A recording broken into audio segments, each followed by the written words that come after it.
Hi, this is Angela Bender with AMJ Financial Wealth Management. I wanted to share some slides from our cybersecurity meeting that we had on October 26th. I hope you find these useful in helping to protect yourself and your family.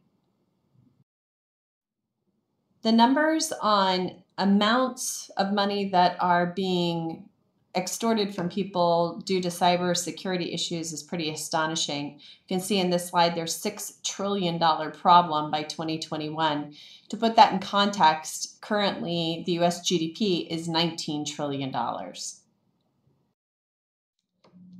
Ransomware that gets in through a malicious software, through email typically, and people clicking on links or responding to email that has this malicious intent opens up a gateway for hackers to actually get inside of your computer. And typically with ransomware, they're trying to lock down your computer, seize your information, ask for you to pay them some ransom before they give you a key to unlock. But in the meantime, they've infiltrated your entire internet system.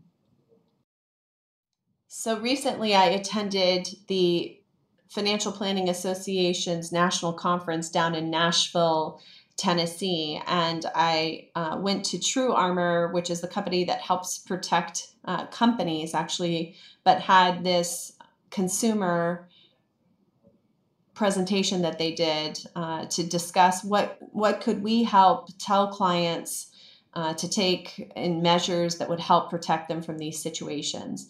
So if you look at the image to the right of the screen, it is the pop-up that generally shows up that was showing a ransomware attack and requesting a Bitcoin payment. So things that you can do is keep your computer updated, right? Make sure your operating system, if it isn't being supported by the manufacturer anymore because it's so out of date, that you update your operating system. So for example, if you had Microsoft Vista, which is no longer being supported by Microsoft, you need to get that operating system updated on your computer. Programs that you may run, you need to make sure the security patches and updates are being run on those programs. You need to have antivirus software that's kept up to date and active, as well as malware software that scans email, trying to find the most recent iterations of these malicious softwares that can be embedded in email. And make sure you're backing up your data so that if you do get locked down, that you have a way not to have to pay the ransom and not to lose that precious information that you may have there. Make sure you're entering out those email boxes as well. You don't want that malicious stuff sitting inside of your email box. So that's something else they told us. But not only softwares and computers need that updates hardware as well. So your wireless printer, for example, I have one of those at home. Make sure that you have security patches running on those. Your routers, don't use the password the router came with on the box. Make sure you're updating your router passwords.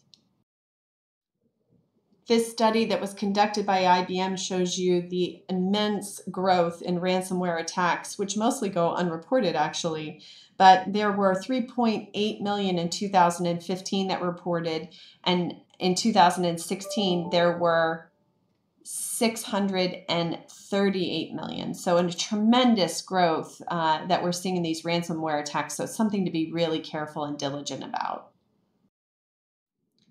And the Internet of Things are all over. It is from the refrigerators now that are connected to the Internet, your smartwatch, or maybe even a device that you wouldn't think about, like a pacemaker. There are a lot of Internet of Things that connect into that Internet. And anytime there is a security lapse in those devices and we aren't keeping those security patches up to date, then you have a real problem, because that can act as an entry point for a hacker to come in and be able to infiltrate into your computer and into your most private documents.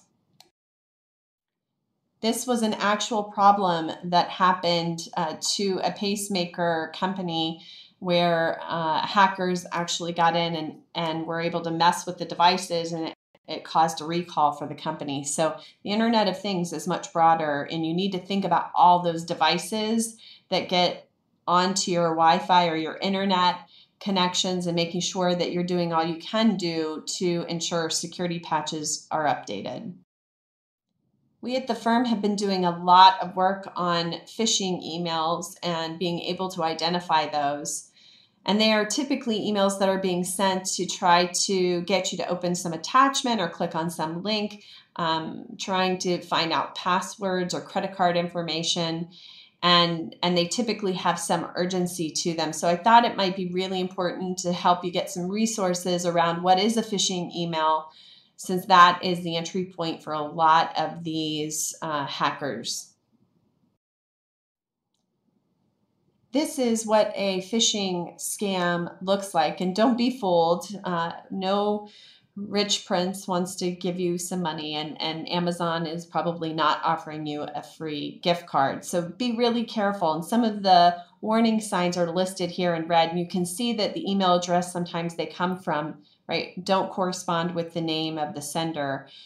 Their timestamps can be odd. Sometimes you'll get something at 2 o'clock in the morning, generic or personal, or when you hover over links in there, you can see, don't click on the link, but hovering over the link would reveal that it actually sends you somewhere other than where the link says it is sending you.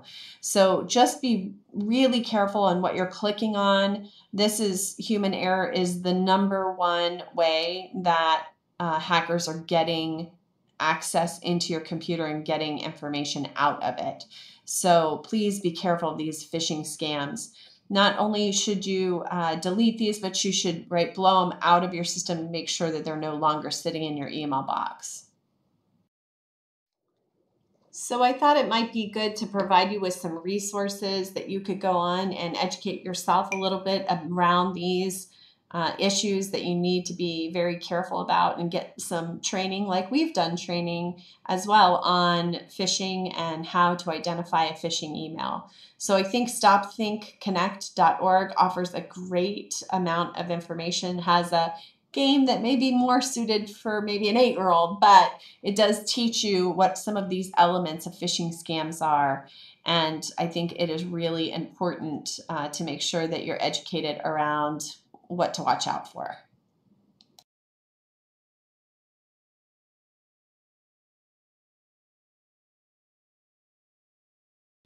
This is a segment from Hacking the System that will show you how dangerous being on public Wi-Fi can be, particularly if you're going to be looking at highly sensitive information, right? Mobile banking, situations like that, even checking your email, actually, because as you can see by the short video here, it gives the hacker a lot of entry into your system. So our best advice is use your hotspot on your cell phone.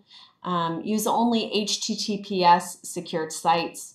Make sure if you're at your on your home computer and you're traveling and you have to access using a hotel Wi-Fi or something like that, you have sharing turned off on your computer, and you avoid, again, anything highly sensitive.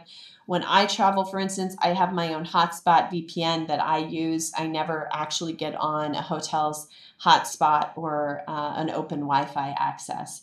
So make sure you're also verifying the network name before you log in. Don't just automatically join any Wi-Fi hotspot. Make sure that you know exactly which hotspot you're getting onto and you're not being redirected by a pineapple like in this episode. It was really kind of scary. So as we saw, using passphrases can be really beneficial, actually much easier to remember. Change default passwords on things like routers or any device that you get that comes with its own password. Make sure that automatically you're changing and updating those passwords, and don't use the same one for everything. We all know that, but passphrases do make it easier to remember things. A password manager can be a great tool to use that basically keeps all of your passwords active for you so that you can recall those. Two-factor authentication whenever possible. A lot of banks are even offering this in credit cards off of payments, so that may be something you want to check into. And be really careful when you're using social media. Post your vacation pictures after your vacation, not while you're on vacation. Make sure that you're not clicking on banner ads. There's been a lot of social phishing that's been going on in there too. Another thing that surprised me was the unsubscribe. True Armor told us that you should not hit the unsubscribe in emails, that you actually should go directly to the email company and ask them at the company level to take you off of their list.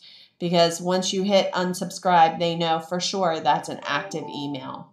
I hope you found some of these slides useful, and we had some great handouts as well. I'm going to try to get those posted to our site as under the resources. So if you have any more questions, sure feel free to reach out to us at the office, 703-466-0477. We aren't security professionals. I'm just trying to help you get the best information that I've gotten from all of this training that we've been doing on cybersecurity in our offices for the last about year and a half now. Thanks so much. Talk to you guys soon. Bye-bye.